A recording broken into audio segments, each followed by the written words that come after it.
Hello friends, आज हम बताने वाले हैं बिहार से प्रवासी श्रमिकों की दशा। ये एक बीपीएससी का टॉपिक है जिसे आज हम क्लियर करने जा रहे हैं। ये प्रवासी क्या होता है? तो प्रवासी होता है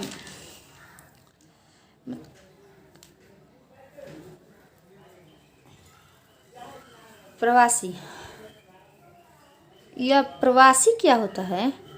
तो कोई भी व्यक्ति मान लीजिए, और इसे मजबूरी है क्योंकि ये बेरोज़गार है। बेरोज़गारी के कारण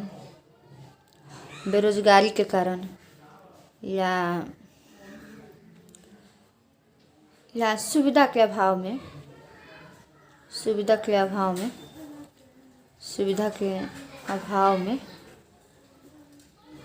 में ये अपना घर मतलब नहीं होता, एक निवास स्थान पूर्व निवास स्थान को छोड़कर और ये किसी दूसरे नगर में जाकर रहने लगे, किसी दूसरे स्थान पे भी जाकर रहने लगे, उसे हम प्रवास कहते हैं।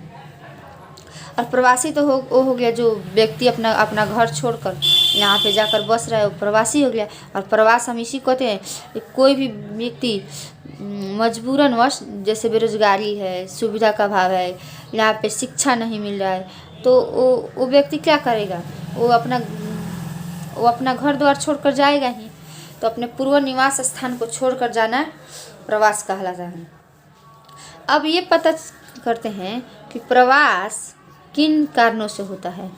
प्रवास कोई भी व्यक्ति प्रवास क्यों करता है? तो हम देखते हैं प्रवास का दो कारक होता है, एक अपकर्ष कारक और दूसरा प्रतिकर्ष कारक।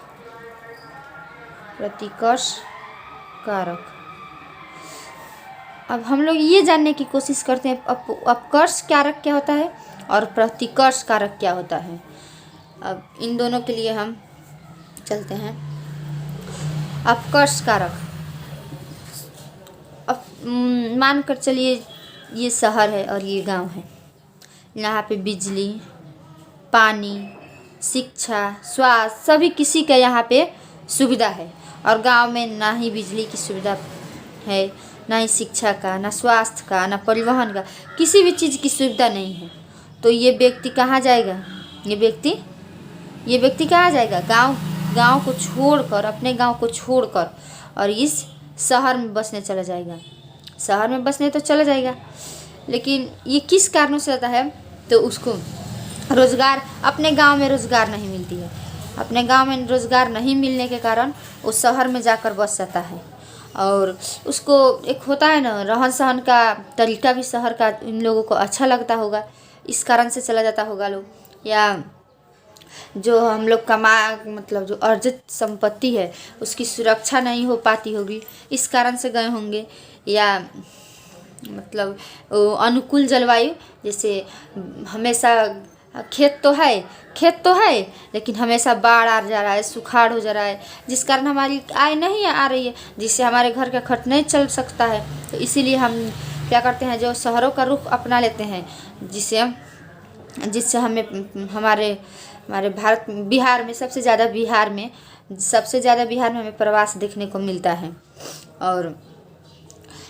और वहाँ का मनोरंजन भी अच्छा लगता है शहरों का, और शहरों का शिक्षा, परिवहन, संचार सब कुछ वहाँ पे सब व्यवस्था अच्छा, और बिजली भी अच्छा से मिलती है। वहीं हम लोग प्रतिकर्ष कारक में चले तो यहाँ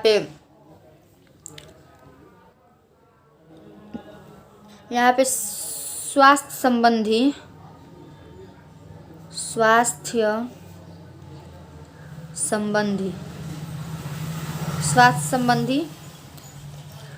सुविधा का अभाव। यहाँ पे स्वास्थ्य संबंधी सुविधा का अभाव रहता है।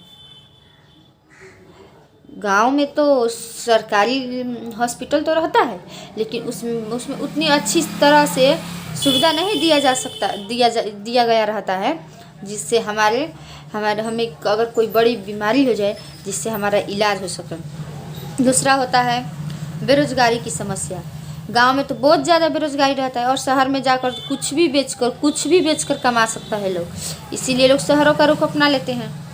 जैसे प्रतिकूल जलवायु। और गांव में तो हम लोग देखे थे कि यहाँ पे हमारे पास ज़मीन तो था, लेकिन वहाँ पे इतना ज़्यादा करके बाढ़ आ जाता था या सुखाड़ हो जाता था, इतना भयंकर हम लोग पीड़ित हो गए थे, जिसके कारण हमें शहरों का रुख अपना लेना पड़ता था। और यहाँ पे शहरों में अगर बाढ़ आएगा तो उसका भी निजात पाने के लिए कोई ना कोई सरकार उपाय दिया रहता है। या सुखाड़ होगा उसके लिए भी सिंचाई व्यवस्था भी यहाँ पे लाया गया होता है। गांव में तो सब रहता है, लेकिन गांव में आते आते वहाँ के बिचौलिए खा जाते हैं। और यहाँ पे होता है महामारी। जैसे कोई भी बीमारी आ जाएगा गांव में, मान के चलिए एक बड़ा सा गांव है, यहाँ पे बहुत सारे लोग रह रहे हैं। अगर किसी एक को भी बीमारी हो गई तो यहाँ पे ना ही दवा का सुविधा है, ना सुई की सुविधा है, और ना ही अच्छे अस्पताल का सुविधा है, जिस कारण हमें शहरों का स्वास्थ्य संबंधी जो सुविधा होता है हमें आकर्षक लगता है, इसीलिए हम छोड़कर चले जाते हैं वहाँ का रहन सहन का। और गांव में क्या प्रतिकर्ष क्या है जिसके कारण हम छोड़ कर जाते हैं? गांव का रहन सहन भी निम्न स्तर का होता है, जिस कारण हम लोग प्रवास कर जाते हैं। और प्रवास करने से अब क्या होगा? अब प्रवास तो मान के चलिए ये बड़ा सा शहर है, यहाँ पे बहुत सारे लोग रह रहे हैं। और ये जो लोग हैं ये लोग शहर के लोग हो गए, और ये लोग गांव के लोग हो गए, जो प्रवास करके यहाँ से प्रवास करके और यहाँ पे आए हुए हैं। अब शहर के ये 5 व्यक्ति हो गए, वो तो इतना में रह रहा होगा, इतना में रह रहा होगा। और गांव का जब ये 5 आदमी और चले गए तो उसी जितना उस शहर का जितना क्षेत्रफल है उसमें से तो बटा गया, जिस कारण हमें स्लम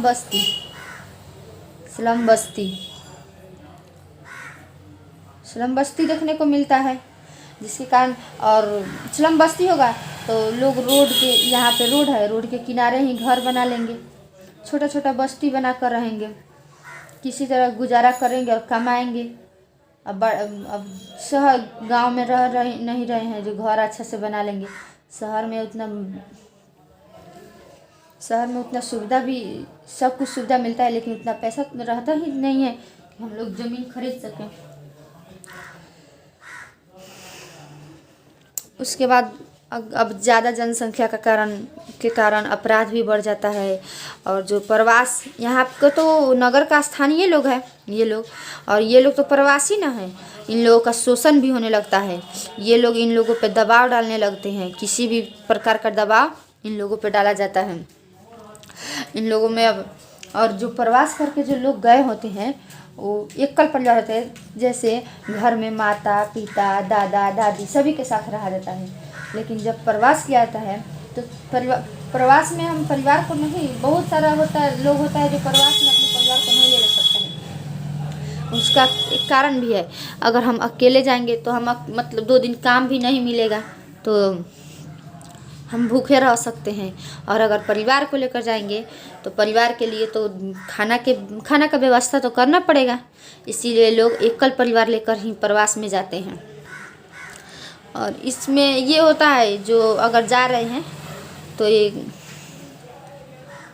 पति और एक पत्नी जा रही है, इसके पास 7 बच्चे भी हैं, तो पति पत्नी दोनों काम करने लगते हैं, जिसके कारण पारिवारिक दायरा होता है वो कम हो जाता है, क्योंकि ये दोनों काम करने लगेंगे, और बच्चे जो है स्कूल जाएंगे आएंगे, और बच्चे स्कूल जाएंगे और आएंगे, फिर से और शाम को आएंगे मम्मी पापा और इन लोगों को खाना खिलाएंगे और फिर सो जाएंगे। इस तरह होता है ना, परिवार के साथ लगाव होना वो थोड़ा कम हो जाएगा, इसीलिए पारिवारिक दायरा भी कम हो जाता है। इसी के लिए सरकार ने सुविधा दिया है कि अगर बिहार से ही, मान के चलिए यहाँ पे बिहार है, तो बिहार से अगर प्रवास आ रहा है लोग, तो इनके लिए शहरों में अब सुविधा दिया गया है। शहरों में सुविधा क्या दिया गया है, 10 जिला है, बिहार का 10 जिला और भी ज़िले हैं, एक बिहार का ही नहीं है, जिसमें ये सुविधा दी गई है कि कम माइग्रेशन वाले का भी रजिस्ट्रेशन अब हो जाएगा। कम माइग्रेशन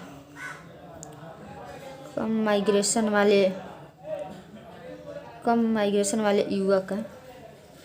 युवाओं का रजिस्ट्रेशन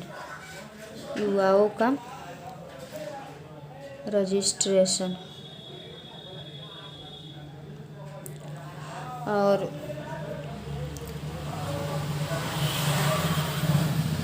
बिहार के 10 जिला ऐसे हैं जो एक योजना है, संकल्प योजना, जिसके आधार पर हम कुछ नहीं मतलब कह सकते हैं कि संकल्प योजना यही है ना, कि संकल्प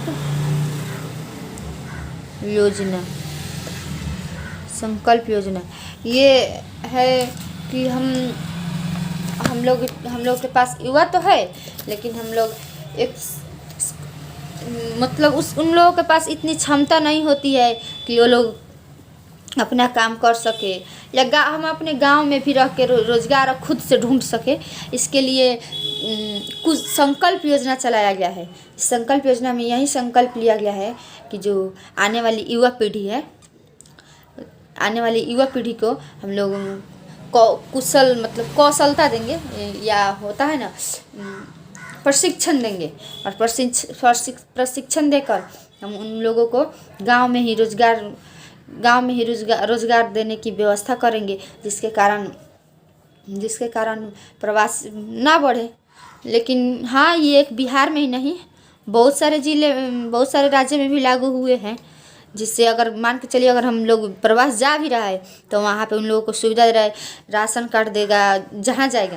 अगर मान के चलिए यहाँ पे बिहार है और अगर राजस्थान में जाएगा तो वहाँ पे उन लोगों को राशन कार्ड दिया जाएगा, गैस दिया जाएगा, बिजली दिया जाएगा, सभी किसी चीज़ का सुविधा दिया जाएगा।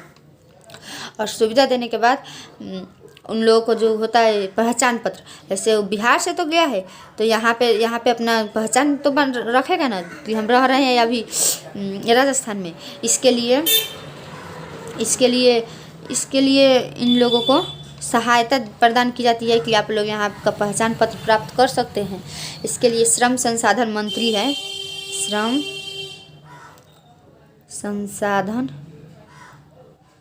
संसाधन मंत्री सुरेंद्र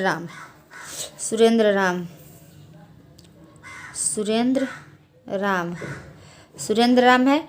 वो मतलब अपने मंत्रियों के साथ बैठकर एक बैठक की है। इनमें ये सब बातें कही गई है कि कम माइग्रेशन वाले लोगों को भी अब रोज़गार देने की योजना बनाई है, और इस संकल्प योजना का भी, और इस संकल्प योजना की शुरुआत संकल्प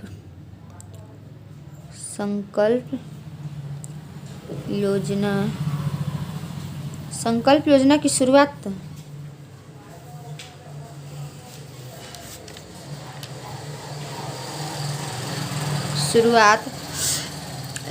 19 जनवरी कब हुआ है, 19 जनवरी 2018 को संकल्प योजना की शुरुआत 19 जनवरी 2018 को हुआ है, जिसमें प्रवासियों को सहायता प्रदान की जा रही है। और